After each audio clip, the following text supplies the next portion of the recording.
Olá pessoas, tudo bem? Hoje a gente fala do capítulo 3 de Domain Driven Design. Bom, como eu estava falando, o Domain Driven Design, lá no primeiro vídeo eu falei que tem que ter alguns problemas linguísticos no livro. O livro parece que ele está se repetindo. E esse capítulo deixa isso bem claro. É um capítulo difícil, ele é um pouco grande, e quando a gente vai perceber, o conteúdo dele é pequeno. Ele não é muito. Ele acaba repetindo muitas das ideias que já vieram antes, né? Já vieram no capítulo 2. Mas isso muda a partir do capítulo da segunda parte, que esse capítulo ele encerra a primeira parte do livro, né? Então, vamos revisar um pouco do argumento do que aconteceu até aqui. Na parte um, que é a que a gente está falando, o autor vai definir o que é modelo e o que é domínio. Né? No capítulo um, ele vai mostrar como o modelo evolui durante as interações de software. A gente vai construindo o modelo. Né? E aí, no capítulo 2, ele vai definir, ele vai mostrar que ele define o que é a linguagem onipresente, como a linguagem onipresente ajuda os times a tanto entender o modelo, como a desenvolver melhor o software. E muito do que é usado no capítulo 2 repete no capítulo 3, mas o que acontece no capítulo 2, ele trata de uma dinâmica entre domínio e modelo. Aqui no capítulo 3 vai ser uma dinâmica entre modelo e ferramentas de desenvolvimento. Então isso é muito importante quando a gente vai ler esse capítulo, entender que, apesar de ele estar falando coisas que são parecidas, é o outro foco. Então, o autor começa a definir, contando duas historinhas sobre dois sistemas diferentes, né? Dois sistemas que tiveram o mesmo destinos iguais. Em um deles, os desenvolvedores implementaram sem se atentar ao modelo pensado anteriormente. E no outro, já existia um modelo, já existia uma definição, uma implementação, mas durante a fase de suporte, durante a implementação de novas funcionalidades, os desenvolvedores não se atentaram para a evolução do modelo. E o que acontece é que ambos os softwares, por mais que eles tenham tido histórias diferentes, os problemas eram iguais, né? O design do antigo aplicativo, se é que houve algum, foram construído como se cada recurso, um após o outro, fosse colocado em cima do código existente, sem nenhuma generalização ou abstração observável.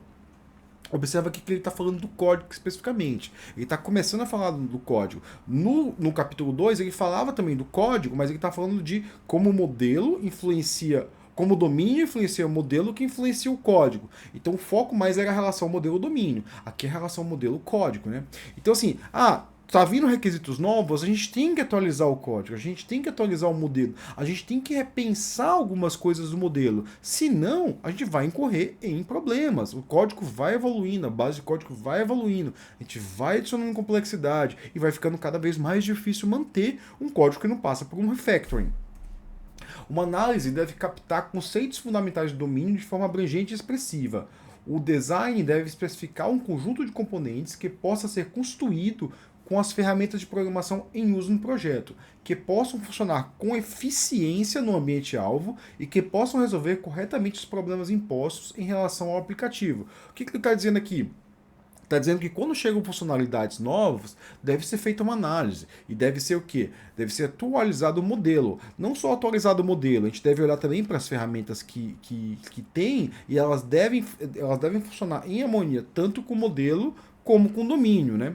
E é interessante isso que eu já trabalhei em projetos que tiveram esse problema. Teve um projeto muito específico que eu trabalhei que o domínio, o modelo deixava claramente, poxa, esse projeto não deve ser não deve usar uma base relacional. Era um projeto que tinha poucas necessidade de correlações entre as tabelas, necessidade de chaves únicas, não tinha essa necessidade tanta.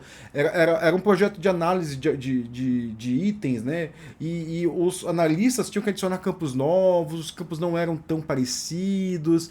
Era um projeto que era bem maleável e as funcionalidades eram diferentes. Ele estava mais envolvido para comparar itens em uma tabela, sei lá que aquilo que fosse, ou fazer busca naqueles itens do que realmente as funcionalidades de um banco relacional. Então assim, se eu fosse reimplementar, se eu fosse o arquiteto daquele projeto, eu não escolheria uma base relacional, porque isso realmente impactou na modelagem, impactou na dificuldade de modelagem do projeto. Mas por opção do arquiteto na época, ele decidiu que vai ser um SQL aí de boa, e isso trouxe dificuldade ao desenvolvimento, que poderia ter se facilitado muito, né? Não podemos aceitar design mal feito, refletindo ideias do domínio, mas fugindo de princípios do design de um software. O que ele está falando aqui? Pô, se o modelo tá bom, mas se o software estiver ruim, se usando aquela modelagem, a gente não pode aceitar. Então, assim, a modelagem do software tem que refletir no modelo, que tem que refletir no domínio, que absorve coisas do domínio. Então, assim, o modelo, ele é pressionado por duas frentes. Tanto de um lado, o domínio, as mudanças que são compreendidas no domínio, quanto do outro, que é o próprio software em desenvolvimento. Quando o modelo não parece ser prático para a implementação, devemos procurar um novo. Quando o modelo não expressa fielmente os conceitos fundamentais do domínio, devemos procurar um novo. Ou seja, o modelo sempre evolui. Aquilo que eu estava falando no capítulo 2, no capítulo 1. Aquilo que se repete o tempo todo nessa parte 1, que é o modelo sempre evolui. Mas aqui ele está falando especificamente do software em si.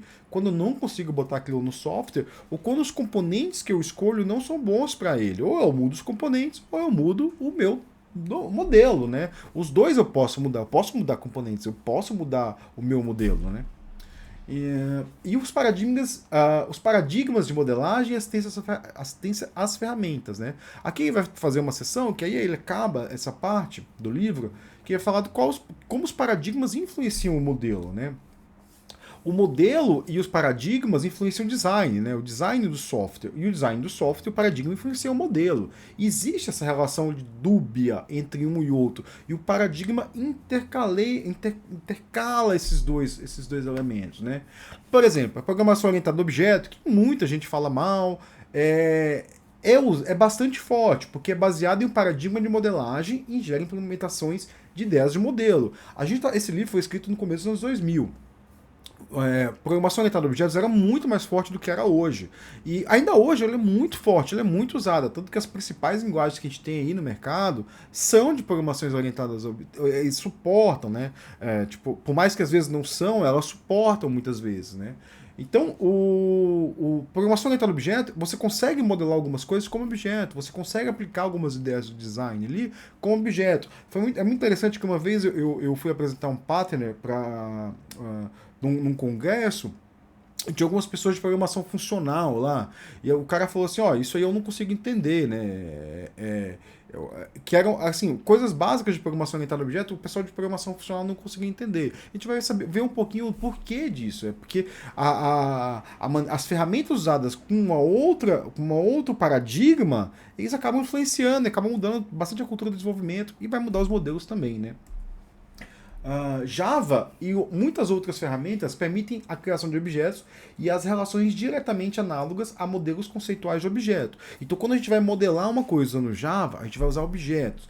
Quando a gente vai para a programação funcional, a gente vai modelar usando outras coisas. Por exemplo, eu não vou falar, os design patterns não vão ser muito parecidos. Se a gente vai estar falando de programação, vão ser um pouco diferentes a maneira como implementa. Se a gente vai estar falando de programação funcional. Então, isso é muito importante a gente entender qual que é o paradigma que a gente está e como a gente vai usar ele, né?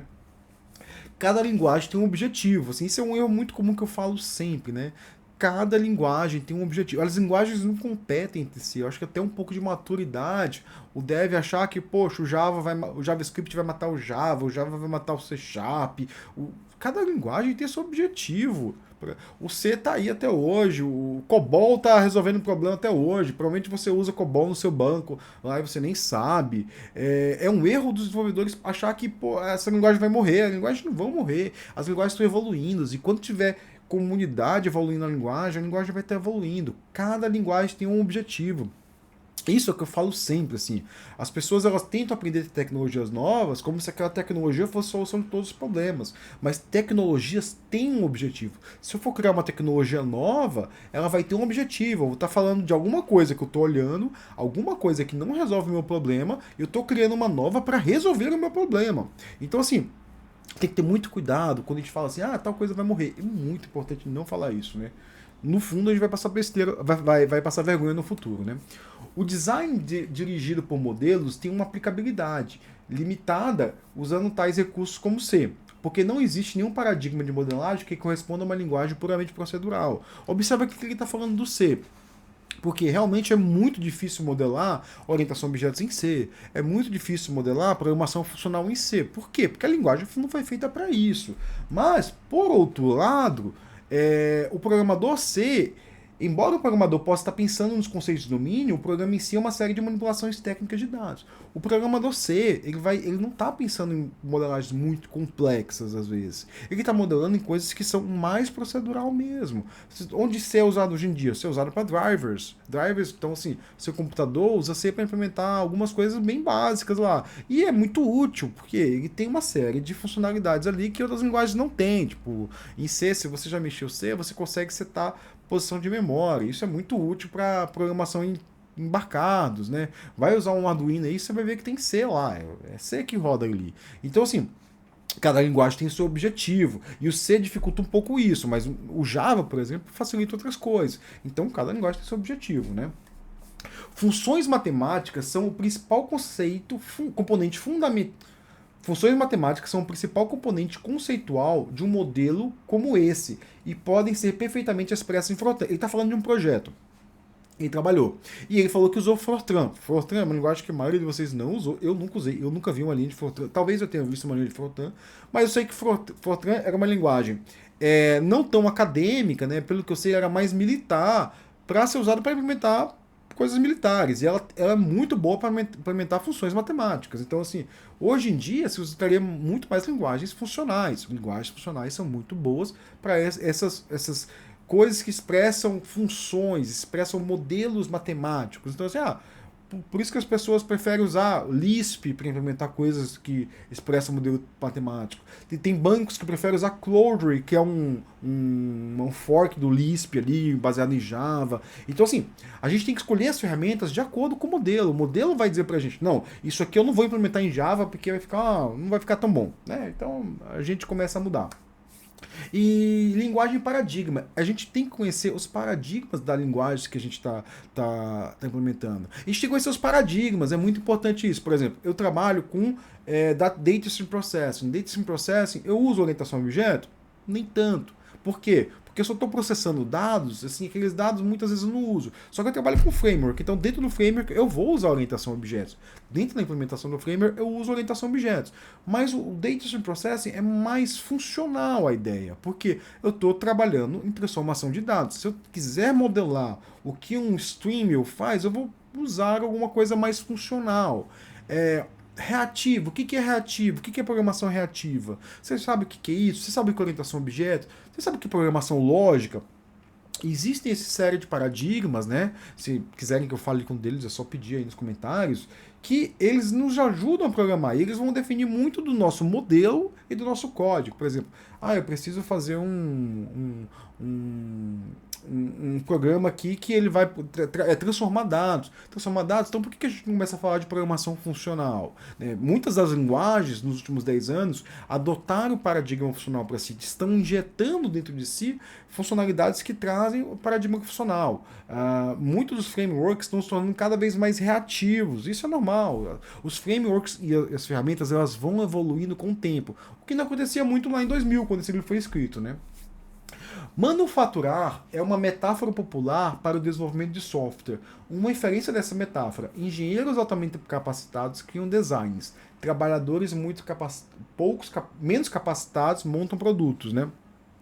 Isso aqui vem uma metáfora já do mundo da engenharia mesmo, né? Se a gente pensar no fabricar um carro, né? O engenheiro está onde? O engenheiro está na prancheta lá, ele está fazendo designs do carro, né? Já os trabalhadores menos capacitados, eles estão o quê? Eles estão na indústria, ali montando. E, assim, existe isso no desenvolvimento de software? Muito não, por quê? Porque o desenvolvimento de software, ele sempre é manufaturar, porque ele sempre está trabalhando com desenvolvimento, assim, a gente sempre tem que pensar no design. Todo mundo que corrige alguma coisa em software está mexendo no design, né?